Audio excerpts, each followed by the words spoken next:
Super Earth is under attack, and it is on us as Helldivers to come in and take the fight to the streets, defend our citizens, protect our democracy, and everybody's right to vote against these Illuminate scum that have chosen to come in and desecrate our cities with their nonsense or whatever the heck they're trying to do. I don't quite understand, but nevertheless, it doesn't matter. My job is to teach you what to bring in so that way you can actually help defend our fair planet from these Illuminate bastards. So what we're going to do in this video is we're going to be going over a loadout that I feel like will help you directly combat against these Illuminate invasions very easily with this overall combination of equipment. And we're going to be dubbing this build the SE Defense build. Follow me!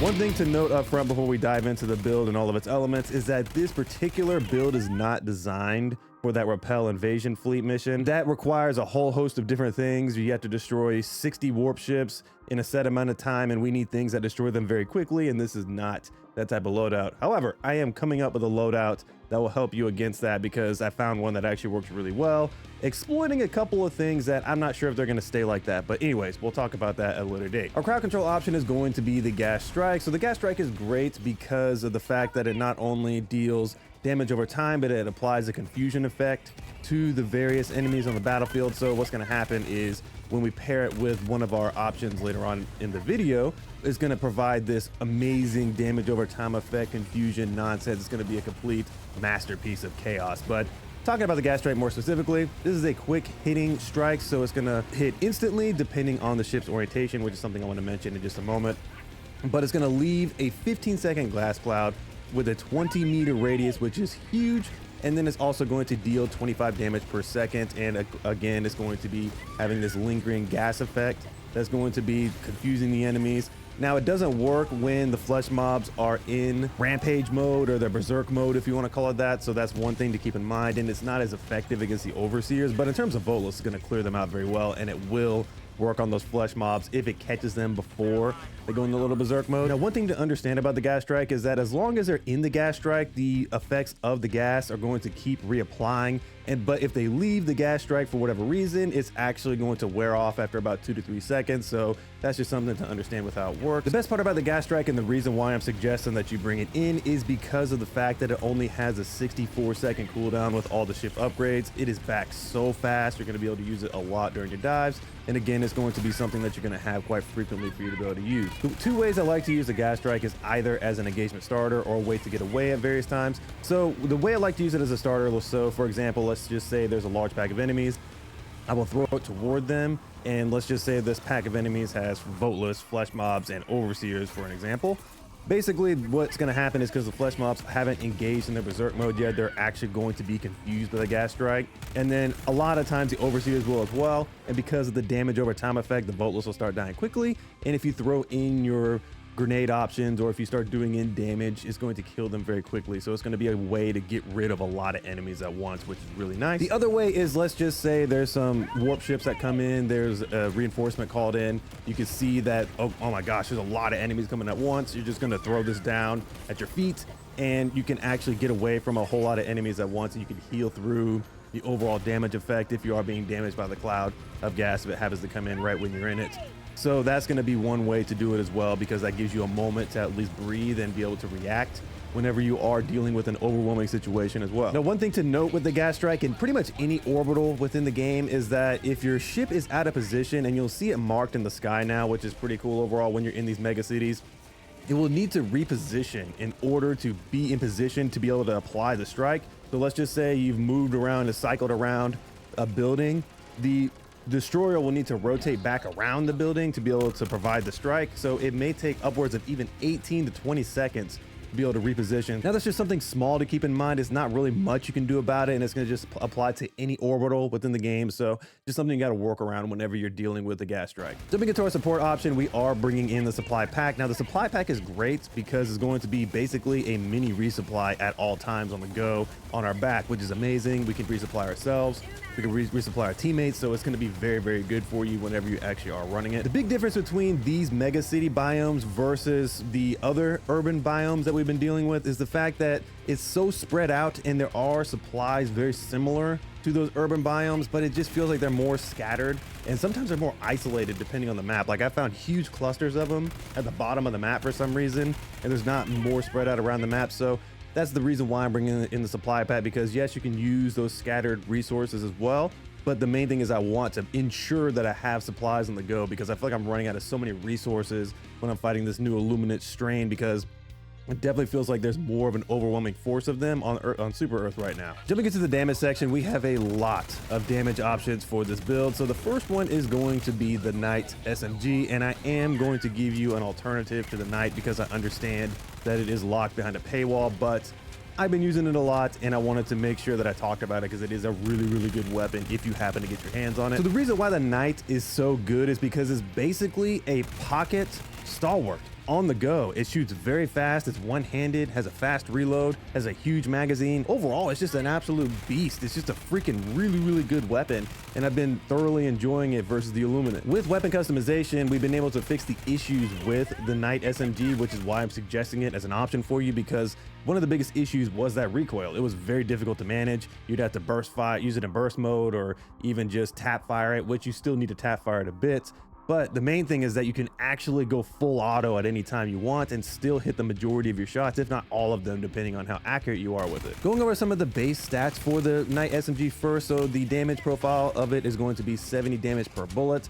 The rounds per minute is going to be 1,380, and it is light penetration. So going over the build that I went with for the Knight SMG with weapon customization, I wanted to maximize that recoil control and also maximize that capacity in the magazine. So what I did to combat the recoil is I ended up applying the vertical foregrip as well as a compensator, and I also added the extended magazine to increase the capacity, and this absolutely made this thing not only extremely accurate now and easy to handle, but it also gave it an extensive amount of bullets to be able to shoot down range as well. The biggest thing about the Knight SMG and why I suggest to use it is because it's going to absolutely delete problems out of the way. If you have a whole host of Volt lists, it's going to delete them very quickly. Now with the Overseers, I understand that it's not going to kill them as quickly because there are some armor elements that you have to deal with the Overseers. However, if you hit them right in the chest or in the leg area pretty close, it's actually going to do some pretty good damage overall and kill them pretty quickly in situations, but we're going to have something else to deal with them in many situations. And then most importantly, it is actually very good at dealing with the flesh mob. So if you are using other damage options and you spray some Knight SMG in there, it's going to help you hit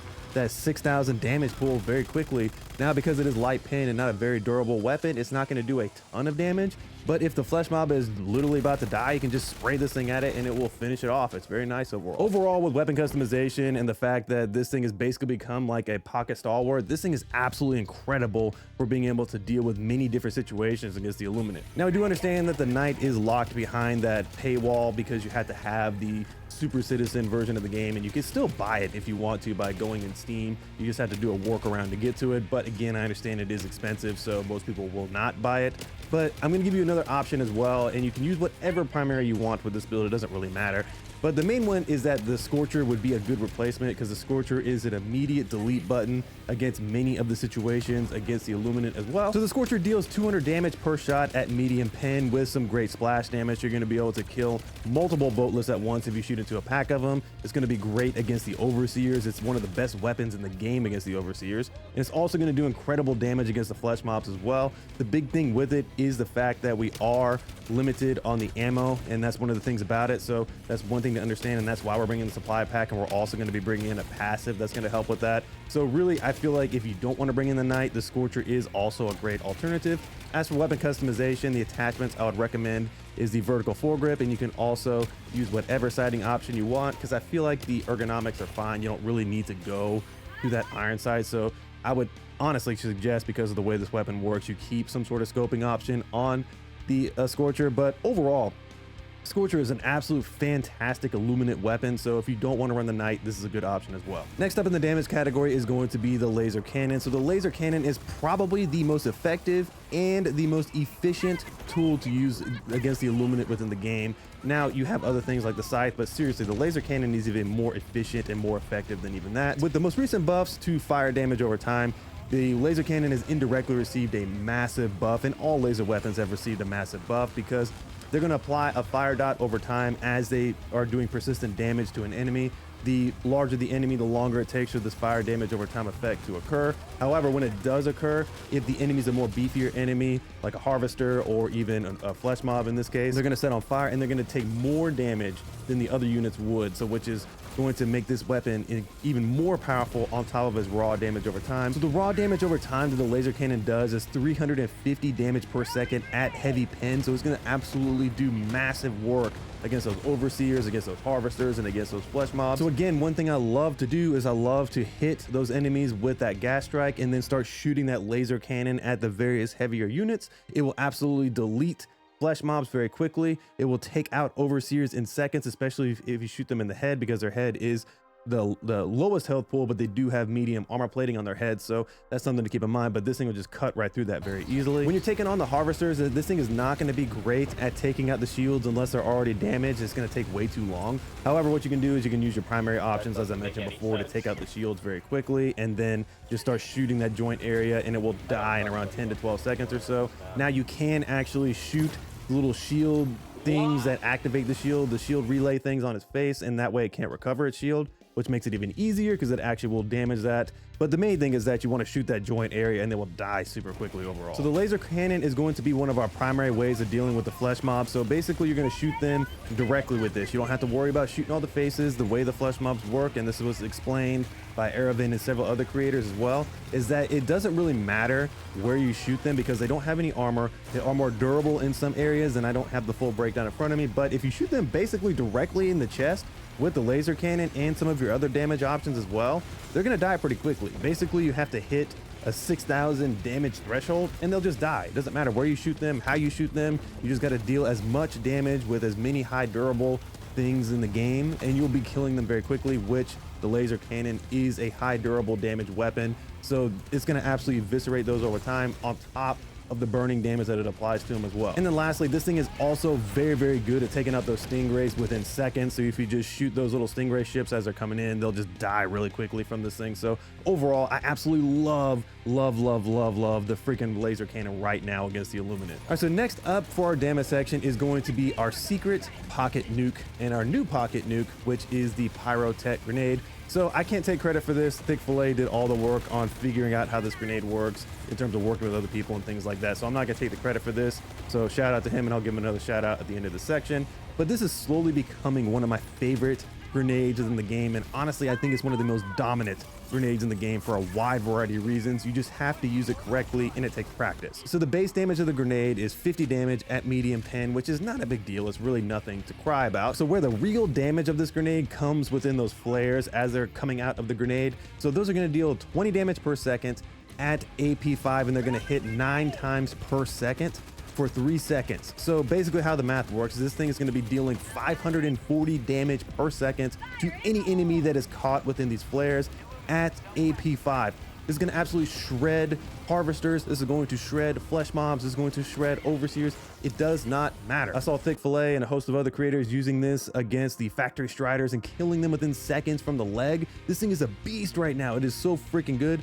Pair that with the laser cannon, pair that with the gas strike, and seriously, you're going to be absolutely deleting enemies with this thing. And then on top of that, if it wasn't good enough, it has a lingering fire over time effect that will happen whenever the grenade is done, because it will be spraying fire out all over the place that will just absolutely kill enemies that come in the vicinity of it as well. So this is becoming seriously one of the best grenades in the game. So one of the ways I like to use it is because you are given 6 total grenades, you can just spam these around. So same thing like the gas strike. As an opener, you can just throw this toward the enemies along with the gas strike, and it's going to kill whatever enemies are within the vicinity. You throw a couple of these around, which makes it even better. And then most importantly, when you are going against those flesh mobs, you can just throw this at the feet of the flesh mobs, and it's just going to absolutely eviscerate flesh mobs on top of you shooting it with the laser cannon as well. So overall, seriously, The pyro grenade is absolutely ridiculous, and thank you Thick Fillet for putting it on my radar, because you're a G for doing all the hard work to figure out this thing works. So lastly, for the damage section, we're going to be bringing in the Rocket Sentry. So the main reason why I'm bringing in the Rocket Sentry, even though I do love it so much, it's my favorite stratagem in the game, is the fact that the lock-on range is very, very far compared to other sentries. So the great thing is that you can throw this very far away from you, away from enemies, and it's going to be able to lock onto them and kill them from much farther ranges, which is great. So the Rocket Sentry deals 525 damage per shot at AP 5, and the cooldown is going to be 128 seconds with all the ship upgrades. So it's going to come back a lot. You're going to be able to use this quite a bit as support against those harvesters, against those flesh mobs. Now it's not going to do as much damage to the harvesters, but in conjunction with Pyrotech Grenade or a laser cannon or whatever you want, it's going to be able to do some really good work against the harvesters. Where this thing actually does do well is against the flesh mobs as well as the overseers. It's going to kill the overseers within a couple of rockets, and it's going to kill the flesh mobs very quickly as well when you pair it with other damage options. So overall, the Rocket Sentry is just an incredible support tool that's going to be able to support us in whatever situations you need.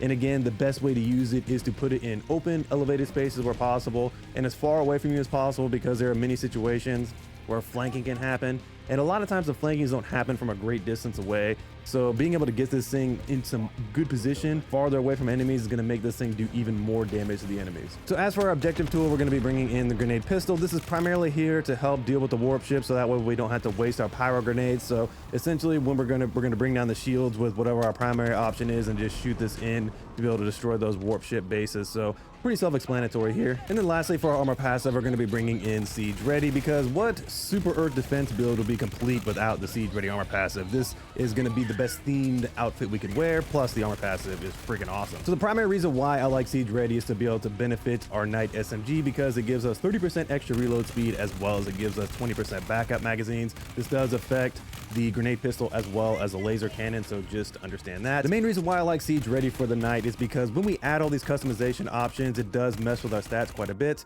More specifically, the extended mag does make us lose 2 magazines overall. So what we're going to do is we're going to get 1 back with Siege Ready, which is really nice. And then we're also going to increase our reload speed back to normal, basically, and even a little bit better overall with being able to reload a little bit faster as well. So I'm getting the best of all worlds by being able to get a much more accurate and much more efficient Knight SMG while keeping most of the same characteristics because of Siege Ready, which is very nice. And this also works with the Scorcher as well. So if you are running the Scorcher in this build, it's going to be able to get the same benefits of reloading faster. It's going to have more backup magazines, and paired with the supply pack, the Scorcher ammo issues are gone. So you can use this thing as much as you would like. All right, so going over some general ways you're going to play this build when you're actually on the streets of Super Earth, it's really simple. Essentially, it's exactly how I stated from the beginning. You're going to be using your gas strike as much as humanly possible as an opener. And when you pair that with the Pyrotech grenades, you're going to be absolutely destroying huge packs of enemies very quickly, especially since the flesh mobs, if they're not in the berserk mode, once again, will be confused before they even start doing anything. So they're going to just stay in this Pyrotech grenade flare crap going on. If you throw multiple in there as well, it's going to be even better. So that's the biggest thing with the Pyrotech grenades, I can say more than anything, is because you are given 6 of these. Do not be scared to just kind of scatter these all over the place, and you have the supply pack to be able to refund these at any time. So overall, the combination of the gas and Pyrotech grenade alone is going to be really, really powerful in this build. Now, one more time, I wanted to mention it again, that the repositioning is a thing right now with the Mega City. So if you're expecting your gas strike to come down and aid you and you're out of position for it, you're going to be screwed for a minute, so you're going to have to think of some other ways to deal with that situation. The last note about the Pyrotech grenade is that when you're dealing with warp ship situations, meaning that you have reinforcements coming in and whatnot, this is going to be your best friend. Essentially, you're going to just scatter these all over the place, and if harvesters get caught in this, and meaning it goes underneath their shield and this hitting their little leg area, they're going to die within seconds. It's going to take down their shields, which is really cool as well. And then the best thing about it too is that any other enemies like flesh mobs or whatever, they get caught up in these, they're going to die instantly.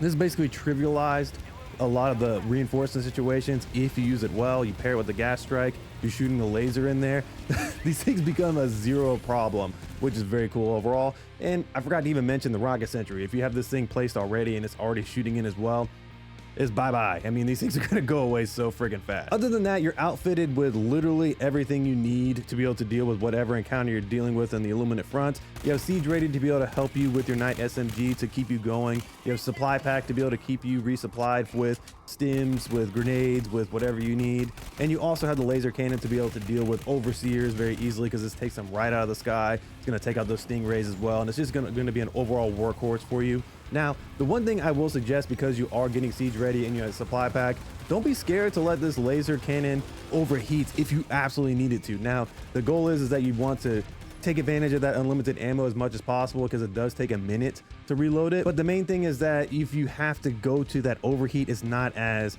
bad as you think, because you can actually just reload the thing and it's just fine, and you can keep using it, and you have, again, Supply Pack to be able to resupply it at any time. So overall, again, you have plenty of tools to be able to deal with whatever situation you have coming in front of you. And then one last thing, which is the most important thing for this build, is if you see the Siege soldiers running around trying to figure out where to go, be nice, tell them to follow you, give them orders, have some fun with them, because it reminds me so much of Halo and Halo 2 back in the day, when you can have the little soldiers following you and whatnot. Just be nice to them, try not to put them in situations where they're just going to get absolutely eviscerated by Stingrays and whatnot. But anyways, that is my full SE defense build, and I really hope you enjoy this build, because it's been a lot of fun overall to face against the Illuminate. Let me know what build you guys are running down in the comments below to help defend Super Earth, and I am going to be so sad when this goes away. But make sure you leave a like on the video, subscribe if you are looking for more build content, as well as we talk about weapon customization videos and also versus series and whatnot. We have a lot of content coming out for the channel. But anyways, I'll catch you guys in the next video. Peace.